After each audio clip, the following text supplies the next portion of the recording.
अखिलेश ने अनन्या को 1 लाख रुपए दिए, पढ़ाई का खर्च उठाएंगे। अंबेडकर नगर में जलते छप्पर से बैग सीने से लगाकर भागी थी। देखें पूरी खबर। जलते छप्पर से स्कूल बैग सीने से लगाकर भागने वाली बच्ची अनन्या को अखिलेश यादव ने 1 लाख रुपए दिए। वे बच्ची की पोस्ट ग्रेजुएशन तक पढ़ाई का खर्चा उठाएंगे। शनिवार को अखिलेश ने लखनऊ में प्रेस कॉन्फ्रेंस की। इसमें अनन्या और उसका परिवार भी मौजूद था। अंबेडकर नगर में 21 मार्च को बुलडोजर एक्शन और आग के बीच अनन्या का वीडियो सामने आया था। इसमें वे जलते छप्पर के बीच से अपना स्कूल बैग उठाती हैं और उसे सीने से लगाकर भागती हुई दिख रही हैं। सुप्रीम कोर्ट भी अनन्या के इस वीडियो का जिक्र कर चुका है। यूपी में बुलडोजर एक्शन से जुड़ी एक याचिका की सुनवाई के दौरान जस्टिस उज्ज्वल भुइयां ने कहा था, अतिक्रमण विरोधी अभियान के दौरान एक तरफ झोपड़ियों पर बुलडोजर चलाया जा रहा था तो दूसरी तरफ एक 8 साल की बच्ची अपनी किताब लेकर भाग रही थी। इस तस्वीर ने अंतरात्मा को झकझोर दिया। अनन्या का पूरा मामला पढ़िए। 21 मार्च को अंबेडकर नगर के अजयपुर गांव में राजस्व विभाग की टीम अतिक्रमण हटाने पहुंची थी। यह सरकारी जमीन पर कुछ लोगों ने झोपड़ी नुमा घर बना रखे थे। टीम ने बुलडोजर से अतिक्रमण हटाना शुरू किया। गांव में रहने वाले राम मिलन ने भी यहां गौशाला बना रखी थी। टीम बुलडोजर से गौशाला को गिराने लगी, तभी छप्पर में आग लग गई। इस दौरान वहां मौजूद कक्षा 1 में पढ़ने वाली अनन्या को याद आया कि उसका स्कूल का बैग झोपड़ी के अंदर है। बच्ची तुरंत जलते छप्पर की तरफ भागी और अंदर जाकर अपना स्कूल बैग लेकर बाहर आई। बच्ची जब ये सब कर रही थी तो पुलिस वाले भी मौजूद थे। ये है कि लोगों को भटकना पड़ रहा है और इधर जो देखने को मिल रहा है, बीजेपी के लोग बीजेपी से ही नाराज हैं। बीजेपी के लोगों को भी नहीं न्याय मिल रहा है। बीजेपी के खिलाफ खड़ी हुई है और करप्शन का ऐसा नजारा किसी ने नहीं देखा होगा, किसी सरकार में नहीं हुआ होगा कि एक आईएएस अधिकारी को पकड़ लिया गया, उसके बीच के जो हिसाब किताब बनाता था, या दलाल बोले या कोई और दूसरा शब्द बोले, जो मैनेजमेंट का काम करता था, उसको पकड़ लिया गया। और सुनने में आ रहा है कि वो केवल एक आईएएस अधिकारी का मैनेजमेंट नहीं करता था, कई लोगों का वो मैनेजमेंट करता था। ये भ्रष्टाचार का मामला नहीं था। ये जो बंटवारे में झगड़ा हुआ उसका वजह से ये पोल खुल गई। जो बंटवारे का झगड़ा था उससे पोल खुली। ये बातें मैं इसलिए कह रहा हूं कि जब भारतीय जनता पार्टी खुद मान गई है कि उनका 80-20 का भी नारा नहीं चलने वाला है, जो 80-20 का नारा देते हैं,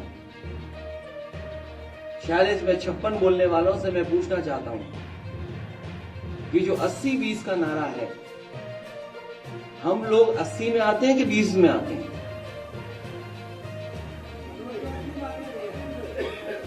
जो 46 में 56 का नारा देते थे, मैं उन्हीं से जानना चाहता हूं कि मैं 80 में आता हूं कि 20 में आता हूं? 80 में कि 20 में ये सरकार बताए, लेकिन सच्चाई तो ये है कि 80-20 का मामला नहीं है, ये 90-10 का मामला है। क्योंकि आधी आबादी इनसे इतनी पीड़ित है जिसकी आप कल्पना नहीं कर सकते।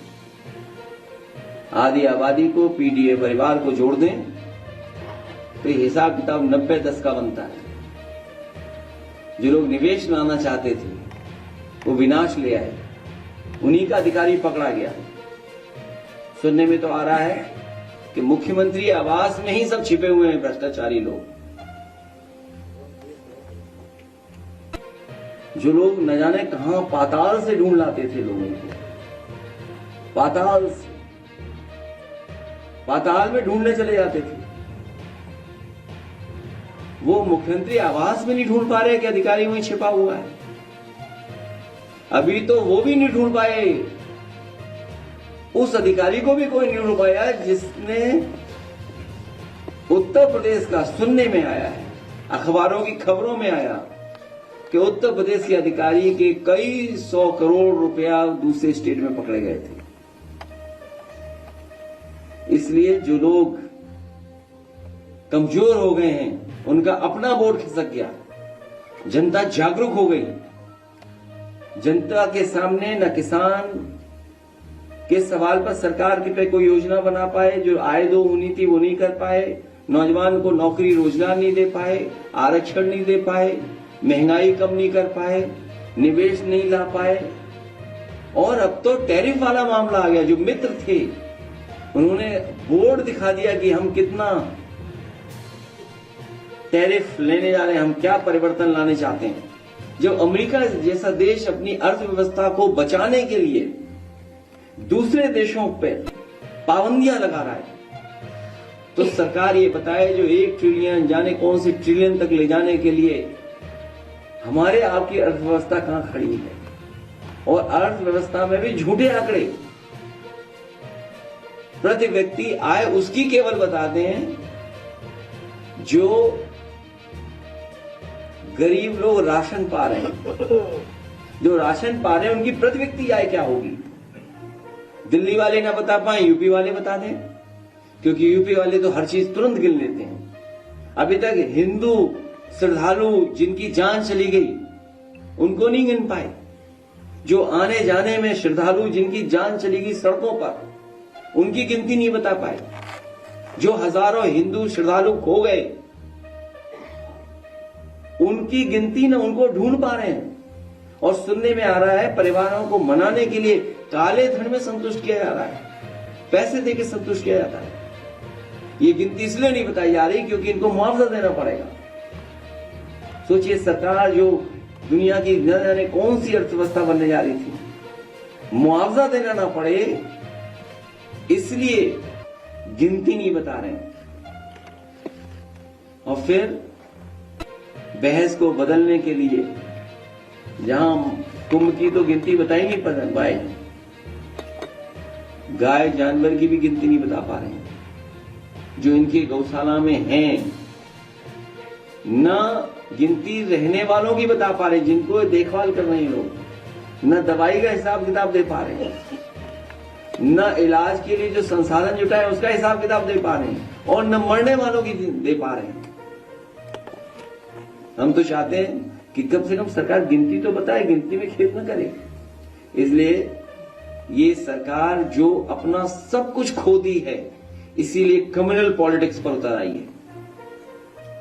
ये कम्युनल पॉलिटिक्स इसलिए कर रहे हैं क्योंकि किसान की आय दोगुनी नहीं कर पाए, गन्ने की कीमत नहीं दे पाए, बिजली महंगी है, महंगाई है, निवेश नहीं ला पा रहे, रोजगार नहीं, नौकरी नहीं, वेतन नहीं बढ़ पा रहा, चैनल घाटे में जा रहे हैं, बड़े बड़े पैमाने पे घाटे में जा रहे हैं, हर चीज घाटे की हो गई। और अब जब अमेरिका अर्थव्यवस्था अपनी संभाल रहा है, सेंसेक्स की आप देखते हुए कहां लुढ़क गया है। जिन लोगों ने निवेश किया वो अपना पैसा निकाले, वो जानते हैं कि यहां पे मुनाफा होने वाला नहीं है भारत में, इसीलिए तो सेंसेक्स तुरंत लड़खड़ा जाता है, क्योंकि वो आपकी अर्थव्यवस्था पे नहीं टिका है, आपके निवेश पे नहीं टिका है। जो मुनाफा कमाना चाहते हैं उनके निवेश पे टिका हुआ है। जब उनको लगता है कि भारत में निवेश में हमारा मुनाफा नहीं हो रहा तो वो पैसा बाहर ले रहे हैं। इसलिए ये सरकार कम्युनल रास्ता अपना रही है।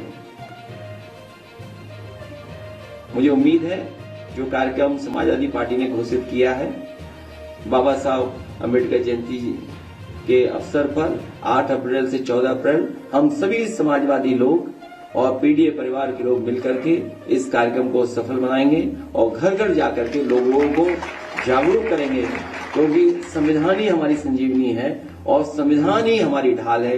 जब कभी भी हमारे सम्मान पर आँच आएगी, जब कभी भी हमारे जान को खतरा होगा, तो यही संविधान हमारी ढाल बनकर के हमारी मदद करेगा। के बाद का दौर शुरू हो गया है, ये आरएलडी में कई नेताओं ने इस्तीफा दिया है और उधर बिहार में भी कई चीजें हो गई। मैंने अपने लोकसभा के भाषण में कहा था कि वक्फ के लिए जो कानून लेकर के आए हैं, ये भारतीय जनता पार्टी के लिए वाटरलू साबित हुआ।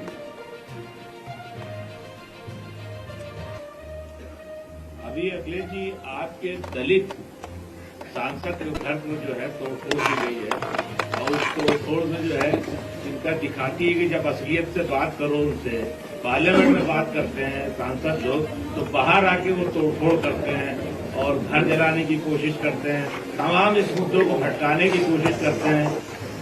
इससे आप आज तुम नंबर 2 पे रह गए।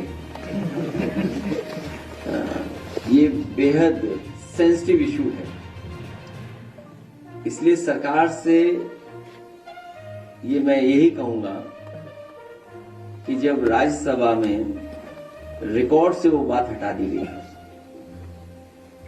और कई मौकों पर मैंने कहा है, पार्टी की तरफ से भी इस बात को कहा गया है कि इतिहास को नहीं पलटना चाहिए।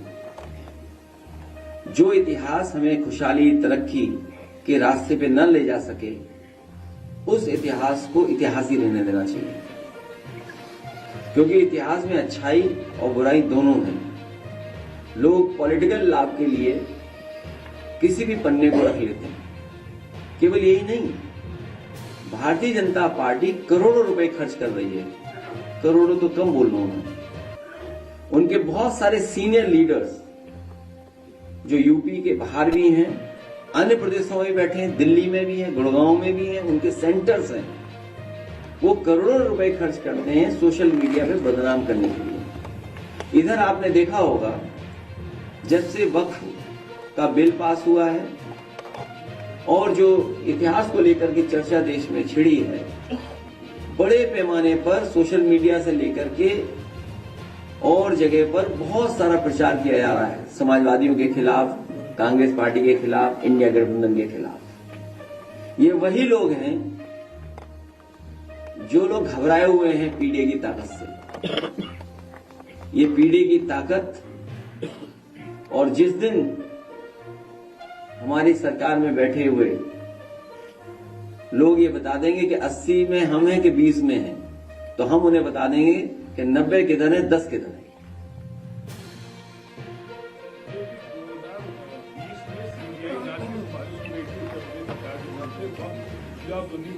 सीबीआई जांच 5 साल हो चुके हैं, अभी तक कोई भी कार्रवाई सीबीआई की तरफ से नहीं की गई है और कहा यह जा रहा था कि पिछले 10 साल के रिकॉर्ड में बेनामी जो संपत्तियां बेची गई बबलू की तरफ से, उसकी राशि।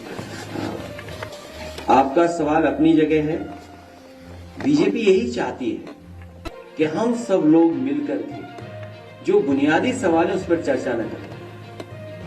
आज मान लीजिए गेहूं की खरीद हो रही है पूरे उत्तर प्रदेश में। गेहूं की क्या सरकारी खरीद हो रही है? अगर आप जानकारी करेंगे जमीन पर, सरकार ने हाथ खड़े कर लिए हैं और सरकार ने लाइसेंस दे दिए हैं कि जितना चाहे प्राइवेट लोग खरीद लें गेहूं को या किसान की फसल, जबकि सरकार की जिम्मेदारी है। सरकार ये भी तर्क दे सकती है क्योंकि बाजार। अगर आपको हमारी वीडियो अच्छी लगी हो तो हमारी वीडियो को लाइक करें, शेयर करें व हमारे चैनल को सब्सक्राइब कर बेल आइकन को दबाना न भूलें।